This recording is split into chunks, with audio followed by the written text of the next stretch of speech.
Critical patient আছে এই মুহূর্তে 8 জন, আর সিভিয়ার ক্যাটাগরিতে আমাদের পেশেন্ট আছে 13 জন, আর বাকি পেশেন্টগুলো আছে আরও 23, সেটা হচ্ছে ইন্টারমিডিয়েট ক্যাটাগরিতে।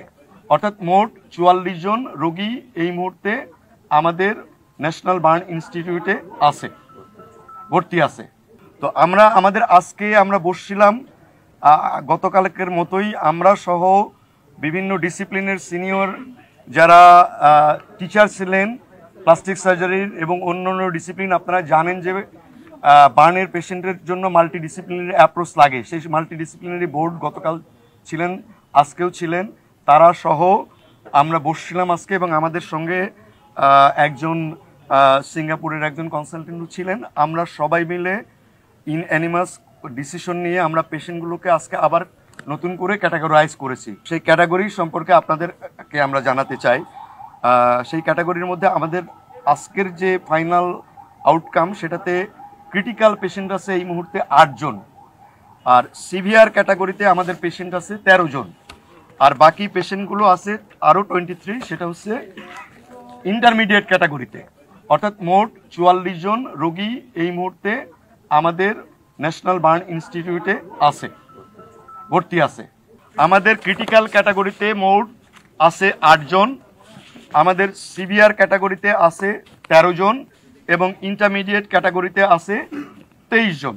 আমরা আসলে আজকে আমরা যেভাবে প্রসিডিংসগুলো করতেছিলাম, আমরা নিজেরা যেভাবে আলোচনা করছিলাম বা পেশেন্টের ম্যানেজমেন্ট করছিলাম, সিঙ্গাপুরের যে ভদ্রলোক আসছেন উনি আমাদের সঙ্গে বসছিলেন। অ্যাকচুয়ালি উনি সরাসরি কোনো চিকিৎসা পদ্ধতি বা রোগীদের সঙ্গে উনি কোনো কথা বলেননি। আমরা যে রোগীগুলো নিয়ে যে আলোচনাটা আমরা করেছি, আমাদের সাথে উনিও কিছু মতামত দিয়েছেন।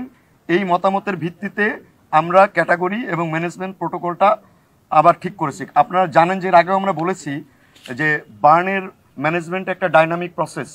এই ডাইনামিক প্রসেসে অর্থাৎ প্রতি ঘন্টায় ঘন্টায় কিন্তু এইটা চেঞ্জ হয়।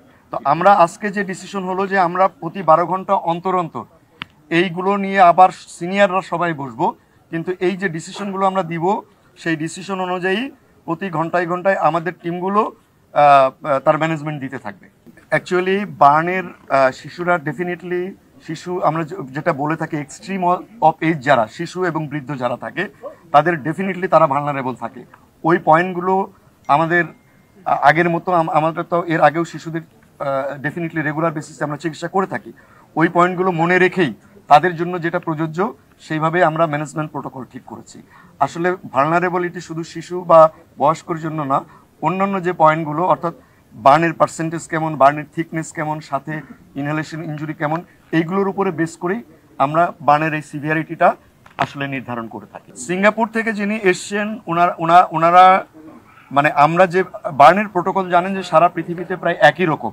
তো আমরা যে ডিসিশনগুলো নিচ্ছি সেই ডিসিশনের সঙ্গে উনি আমাদের সঙ্গে শেয়ার করেছেন, ওনার কিছু ডিসিশনও আমাদের সঙ্গে শেয়ার করেছেন। একসঙ্গে আসলে এটা কোনো একক বা ব্যক্তিগত ডিসিশন না, আমাদের টোটাল যে এক্সপার্ট প্যানেল, সেই প্যানেলের সমস্ত সদস্যের মতামতের ভিত্তিতে ওনারও কিছু মতামত আছে, সেই অনুযায়ী আমরা চিকিৎসাগুলো চালাবো।